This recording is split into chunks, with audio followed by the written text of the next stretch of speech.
Depuis le Covid, beaucoup de choses ont changé. Le monde n'est plus ce qu'il était, et pas forcément dans le bon sens. Tout est devenu gris, presque sans couleur, et nous aussi, d'une certaine manière. En cours de route, nous avons collectivement perdu une part de notre éclat. Et si vous êtes honnête avec vous-même, vous le ressentez probablement aussi. Chaque nouvel an arrive avec les mêmes promesses. L'année prochaine, ce sera vraiment mon année. Sauf que ça ne l'a pas été. Ni en 2023, ni en 2024, et ça ne le sera pas en 2025 non plus. À moins que vous ne vous forciez à en faire une réalité. Alors, accordez-moi un peu de votre temps, et je vais vous aider à verrouiller vos objectifs pour 2025. Mais avant tout, un petit avertissement, je ne suis pas là pour vous motiver. La motivation, c'est comme une montée de sucre, et je ne vends évidemment pas de bonbons. Je suis là pour vous donner les outils, la perspective et le coup de pied nécessaires pour faire de cette année votre véritable année pour de vrai. Maintenant, je ne vais pas être trop dur avec vous. Je sais que vous avez essayé, ou du moins vous pensez l'avoir fait. Peut-être que vous avez commencé un programme de prise de masse, mais vous avez arrêté après 2 semaines parce que la vie est devenue trop chargée. Ou peut-être que vous avez fixé des objectifs, mais ils étaient si vagues qu'ils étaient faciles à ignorer, comme « je veux être meilleur ». Meilleur en quoi? À respirer? Vous faites ça depuis votre naissance. Voyez-vous, essayer ne suffit pas si vous ne vous y mettez pas sérieusement. Vous ne ratez pas parce que la vie est injuste, même si, oui, elle l'est. Vous échouez parce que vous attendez que la vie s'aligne miraculeusement sur vos envies. Mais elle ne le fera pas. C'est à vous de vous aligner sur vos objectifs. Et pour vous aligner, vous devez commencer par ce qui compte le plus, votre temps. Vous dites probablement souvent « je n'ai pas le temps ». C'est amusant, parce que vous avez eu le temps de scroller sur TikTok pendant 3 heures hier. Vous avez eu le temps de revoir la même série pour la 4e fois parce que c'est un chef-d'œuvre. Vous avez eu le temps de fixer le plafond en pensant que vous n'avez pas le temps. Vous voyez? Vous avez du temps. Vous êtes juste mauvais pour l'utiliser. Faisons un calcul simple. Vous avez 24 heures dans une journée.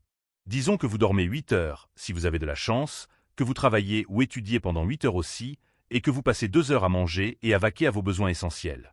Il vous reste 6 heures. Maintenant, demandez-vous, qu'est-ce que je fais de ces heures? Si vous ne pouvez pas répondre sans hésiter, vous avez trouvé votre problème. Écoutez, nous vivons à une époque où vous pouvez littéralement apprendre n'importe quoi gratuitement ou presque. Vous voulez lancer une entreprise? Il y a des tutoriels, des modèles et même des outils d'IA qui vous guideront pratiquement pas à pas. Vous voulez vous mettre en forme ou vous sculpter un corps?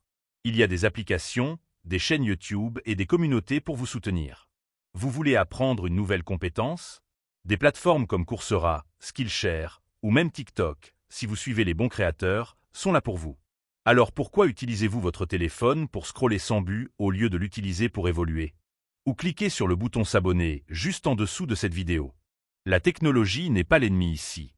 L'ennemi, c'est vous. Votre téléphone est un outil, mais si vous le traitez comme un jouet, il vous traitera comme une blague. Mais même là, un outil reste un outil. Il est pratiquement inutile sans un plan, ce qui nous amène à mon point suivant, les systèmes. Dire « je veux économiser de l'argent », c'est mignon, mais quel est votre plan? Est-ce que vous suivez vos dépenses, automatisez vos économies, ou espérez-vous simplement que votre compte bancaire vous surprenne comme un examen de physique un lundi matin? C'est pareil pour la forme physique, l'apprentissage, les relations, tout. Les objectifs sont presque inutiles sans système. Les systèmes, ce sont les mécanismes qui vous font avancer même les jours où vous n'en avez pas envie. Ce sont les routines ennuyeuses qui donnent de vrais résultats. Ce sont les préparations de repas, les plannings d'études, les programmes d'entraînement. Ce sont eux qui séparent ceux qui réussissent de ceux qui parlent juste de réussir. Et tant qu'on y est, parlons rapidement de ce qu'on appelle le grain, et pourquoi vous devriez l'adopter. La plupart des choses qui vous rendront performant ne sont pas excitantes. Elles sont ennuyeuses. Elles sont répétitives. C'est se lever tôt pour s'entraîner alors que vous préféreriez dormir. C'est dire non à des plans pour pouvoir étudier. C'est fournir des efforts quand personne ne vous applaudit. Le grain n'est pas censé être agréable. Il est censé être nécessaire. Et plus vite vous cesserez d'attendre que chaque étape soit amusante, plus vite vous commencerez à voir des résultats. Bien sûr, le grain n'a pas besoin d'être à l'ancienne. Les temps ont changé. Vous devez être conscient des énormes potentiels et opportunités qui se trouvent juste devant vous. Mais vous savez ce qui est encore plus énorme? Nous vivons dans l'ère la plus riche en ressources de tous les temps. Il n'y a aucune excuse pour rester ignorant ou stagnant. Vous voulez gagner plus d'argent? Des opportunités sont partout. Vous voulez apprendre à coder, parler en public, chanter, danser, dessiner, éditer, animer, écrire, parler aux filles, toucher de l'herbe? Des tutoriels gratuits existent. Vous voulez vous améliorer dans n'importe quoi? Googlez-le. Même si ce n'est pas toujours précis, vous apprendrez quand même quelque chose. Vous voyez maintenant? Vous ne luttez pas parce qu'il manque des opportunités. Vous luttez parce que vous ne les saisissez pas. Et non, scroller du contenu inspirant sur le succès n'est pas la même chose que passer à l'action. Vous regardez peut-être cette vidéo et écoutez mes conseils, mais est-ce que vous appliquez vraiment ce que vous entendez? Arrêtez d'être un consommateur passif et ennuyeux d'inspiration et commencez à être un acteur actif dans votre propre vie. Cela dit, il reste un problème. Vous voyez, les gens évitent d'agir vraiment à cause d'une idée particulière, l'équilibre. On vous a vendu cette idée selon laquelle vous pouvez tout équilibrer parfaitement, travail, vie, croissance, repos. En réalité, ce n'est pas si simple, et c'est même un peu surestimé. Si vous voulez vraiment quelque chose, vous devez laisser d'autres choses glisser, s'effondrer, descendre, chuter. Cela ne signifie pas s'épuiser, mais cela implique de prioriser comme si votre vie en dépendait. Parce qu'en quelque sorte, c'est le cas. Vous n'atteindrez pas vos objectifs en les insérant dans les creux de votre emploi du temps. Ils doivent être au premier plan, pas une réflexion après coup. Et pour pouvoir faire cela, vous devez répondre à une grande question. Est-ce que j'essaie vraiment? Parce que c'est facile de dire que vous essayez. Mais est-ce vraiment le cas? Ou est-ce que vous ne faites que tâtonner? Il y a une différence entre l'effort et l'effort constant. L'un vous donne des résultats à court terme, au mieux, et l'autre transforme votre vie. Soyez honnête avec vous-même. Si vous n'êtes pas là où vous voulez être, est-ce parce que le monde est contre vous? Ou est-ce parce que vous n'êtes pas totalement dans le bon état d'esprit? Êtes-vous, vous, parce que vous êtes le plus nul?